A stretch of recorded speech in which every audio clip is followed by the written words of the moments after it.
Have you been thinking about a career change? If you're a mid-career professional, that thought can feel, well, massive. It's both super exciting and, honestly, completely terrifying. Today, we're going to dive into a playbook that pretty much flips everything we've been taught about making that big leap. So, let's get right into it. Does this feel familiar? You're in that loop of just thinking and planning and then second-guessing everything because you know you want something different, but you just can't seem to move. Well, you're not alone. And get this, the very method we're all taught to use for a career change might actually be the reason you're still stuck.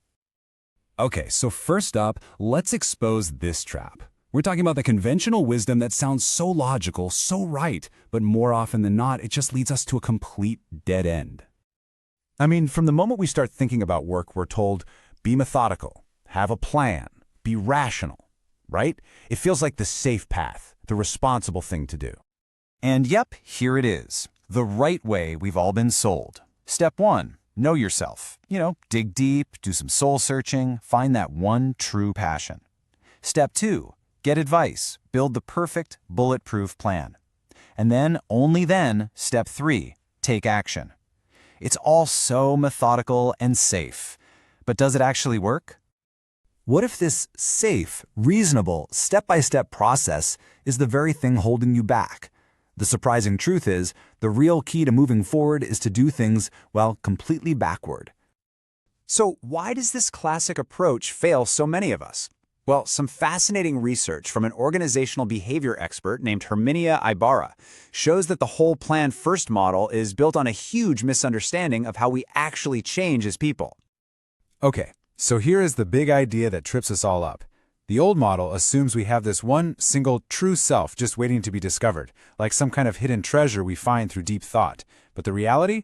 We are made of many possible selves, and these aren't defined by our past. They are future possibilities that we can only discover by actually doing things. And this is exactly why waiting to find that one true self is such a trap. You just end up waiting. You get stuck in what they call analysis paralysis, just trying to think your way to the perfect answer. You end up looking backward at who you were, and that completely blinds you to all the amazing things you could become. Just take a look at Charlotte, a fund manager from Ibarra's research. She was trying to plan her way out of a job she really didn't love anymore. And this was her list of possibilities. Wow. By trying to analyze everything, she got so overwhelmed that she just couldn't take a single step forward. So, if all that planning is the trap, what's the escape route? Well, it's a simple, incredibly powerful, and totally counterintuitive new rule. This quote right here says it all. We learn who we are in practice, not in theory. We literally cannot think our way into a new career identity. We have to practice it. We learn who we're becoming by doing, not by sitting around and thinking about it in a vacuum. The new method is all about test and learn. So instead of trying to draw out a perfect map before you start your journey, you just take one small step in a promising direction, you see what it feels like, and then you adjust your course. It's all about discovery through real-world experimentation. Okay, so how do you actually do this? This is where it gets really practical and fun. Let's break down the Act First toolkit. It really just comes down to 3 core strategies. First, you create small experiments. Second, you intentionally change up your network of people.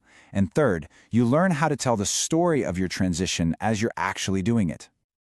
These experiments are the absolute heart of the process. They're small, low-risk ways to test drive one of your possible selves. So instead of quitting your job to become a wine expert, maybe you volunteer at a local vineyard on the weekends. Instead of committing to a PhD, you take a single night class.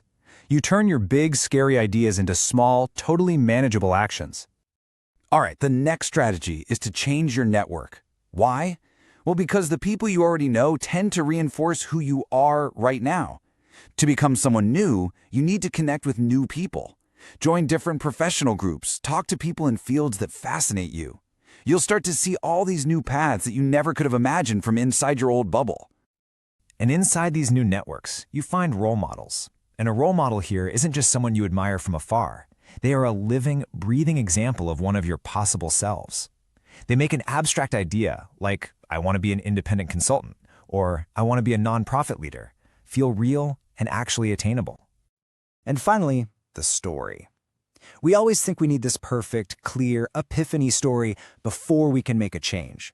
But the research shows the story actually comes last. As you take on new projects and meet new people, you start connecting the dots. Your narrative slowly shifts from, I'm a confused fund manager, to, I'm exploring how finance can support the arts. The story emerges from your actions. So, what this all really comes down to is a fundamental shift in your mindset, away from planning a destination and toward discovering a path, one step at a time. If you take just one thing away from all of this, let it be this. Stop trying to find the perfect answer inside your own head. The answer isn't in there, it's out there, in the world, waiting to be found through action and experience. Look at these two paths, side by side. The old way, think, analyze, plan, it leads to freeze. You get stuck. But the new way, act, experiment, learn, that leads to evolve. It's all about taking small, smart steps to learn, adapt, and grow into a new version of yourself you couldn't possibly have planned for from the start. So I'll leave you with this question. Don't think about changing your entire life tomorrow. Just think about one of your many possible selves. The writer, the coder, the social entrepreneur, whatever it is. What is one small, simple experiment you could run this week? Just this week, to see what that self feels like in practice, because that is where real change begins.